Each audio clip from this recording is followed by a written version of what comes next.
30 gram protein without वे protein pancake recipe. तर चला बनवूया. 5 एग व्हाईट्स, एक होल एक बनाना, एक स्कूप ओट्स आणि 3-4 ग्राम कोको पावडर. याला मिक्सीमध्ये टाकून चांगलं मिक्स करायचं आहे. एकदम बारीक पेस्ट झाली पाहिजे. पेस्ट झाल्यावर याला असं तव्यावर टाकायचं पॅनकेकच्या शेपमध्ये. एका टायमाला तुम्ही 2 बनवू शकता. छोटे बनवले तर 4 पण बनतील.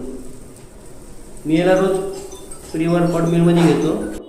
जे लोक फ्रीमध्ये घेतील ते लोकांनी पीनट बटर टाका. जे लोक वर्कआउट नंतर खातात ते लोकांनी हनी टाका किंवा मॅपल सिरप.